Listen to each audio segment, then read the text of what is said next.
So especially this topic, I would like to cover some of the details of autonomous vehicles, the physical entities of autonomous vehicles, and how they are being learned, and what stage we are on right now, and what the companies or individuals are focusing in a future perspective. So this is what we would be covering. Yeah. So as part of the topic, I'd like to cover all these points.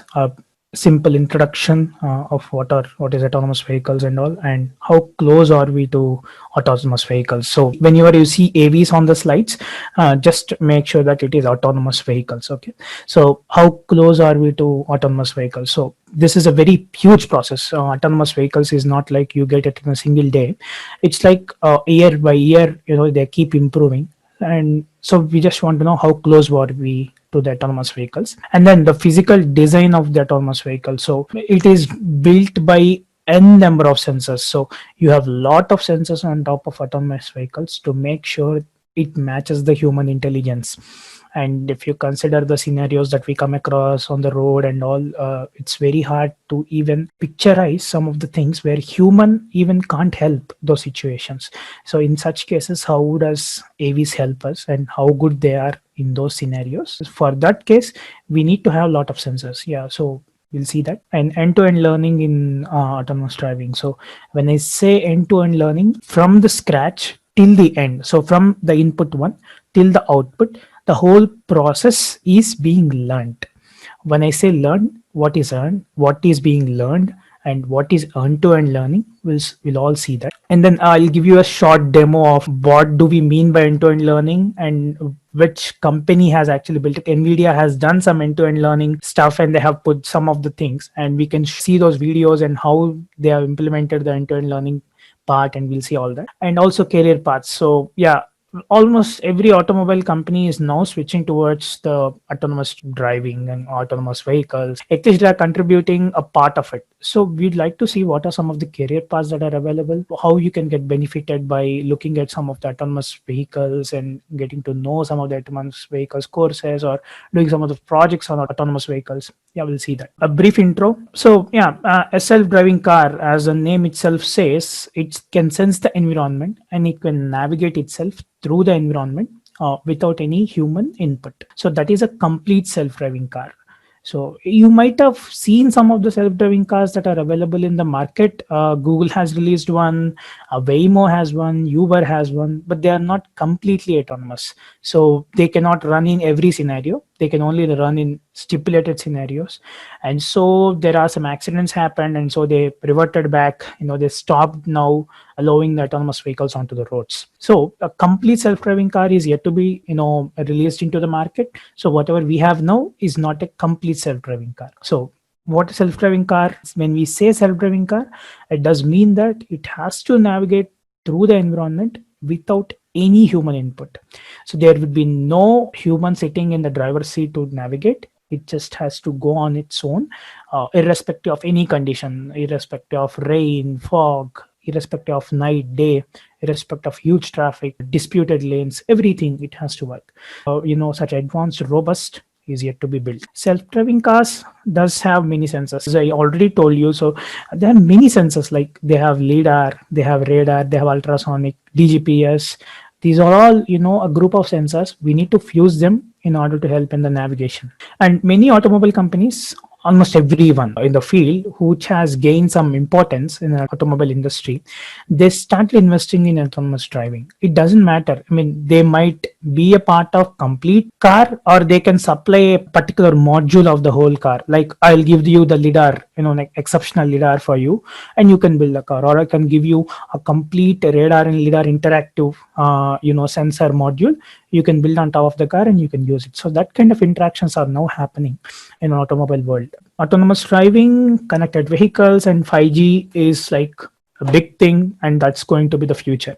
So when I meant connected vehicles, this information is, so if you see a car driving in front of you, that car will be having a particular instrument which can read the speed at which the car is driving, the amount of fuel the car holds, and the velocity with which the car is moving, and also the information regarding the steering angle and everything is stored in one particular module.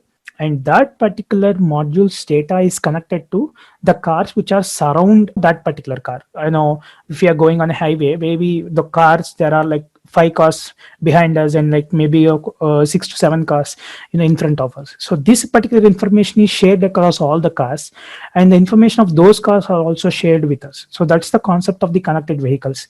This happens via 5G network. So the data has to go to the cloud and then get to the other car. It has to happen very fast. If that happens, and that can be combined with autonomous driving, and if all these three things can be combined, then it will be like a biggest invention, and going to be one of the finest inventions that to be made or yet to be made, and that becomes the future. So that's what people are saying. Yeah, so we have seen what are autonomous vehicles, and now let's see what is end-to-end learning. So end-to-end learning simply is solving a complex problem with a deep learning approach instead of going a step-by-step technique. So that's what when they say end-to-end learning. So I am learning from the beginning to the ending, all the cycles that happens in a single project.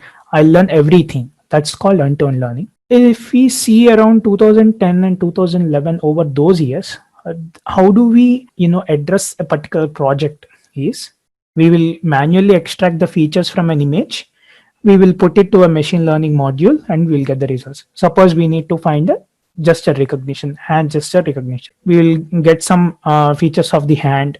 We'll extract those features manually by finding edges and all those things. And then we'll send those features to the machine learning module. A machine learning module in the sense a simple support vector machine or decision trees, any machine learning module, and we used to get the results. So over a period of time, CNNs has evolved, and the RNNs have evolved. With the advent of these networks, nobody is sitting now and writing the code for finding the edges, because that is not needed, because deep learning is taking care of extracting the features and also learning those features. That is called end-to-end learning. So that has become quite famous in all across every module. Even in autonomous driving, people initially started edge detection and all those techniques to find the lanes, and now they are using end-to-end learning to find the lanes. So they are now using a CNN instead of edge module to find the lane. So that's what end-to-end learning in autonomous driving. Yeah, end-to-end learn model is more robust, definitely, because it can consider n number of scenarios, and it can also take into consideration of possibilities that the model can go wrong, and it will train the model in such cases. So when we extract the features manually, we are only considering maybe like some bullet points. We are only considering 5 to 6 cases where it goes wrong. But when it comes to end-to-end learning, we are going to build a robust model. Yeah, there are some of the cons to it as well. When we build some end-to-end learning models, they will be huge to deploy, they'll be hard to be trained because we need GPUs. They are all cons, but from the accuracy perspective, they'll be just too good. Yeah, and a powerful end-to-end trained driverless car will be able to steer the control on its own, which means that the steering, whatever we have in the car, there is no man sitting there to to rotate the car whenever there is a turning, or when we have to stop, a pedestrian appears, or whenever there is a traffic signal appearing to be red, we need to stop. So all those cases will be handled by the car on its own, and all the steering control will be taken care by the car itself. So if that happens on its own, then it's called end-to-end learning. Current situation, it happened, it is done by NVIDIA, and they have tested on multiple conditions, and it almost did well in almost every condition. So end-to-end learning, we say deep learning is a good example of end-to-end learning, because as I told, so if we have an input, we used to extract the features by sitting, I mean to say, like, we used to extract either edge features or histogram of gradients. If any of you have worked on such things earlier, like it used to be like that. We need to sit, we used to get some edge features, or some of the canny edge detections or sift surf, all those things are manually extracted, and then we used to send it to a machine learning module, and then we used to classify whether it is car or not car. That's how it used to be. But now there is no concept of feature extraction doing manually. There comes the CNN, and we'll input all the modules to CNN. CNN takes care of feature extraction, CNN takes care of feature learning, and CNN takes care of classification. So we don't have to worry about extracting the features. So the difference is the features are learned here, the features are extracted here, but they are not learned, but features are learned here.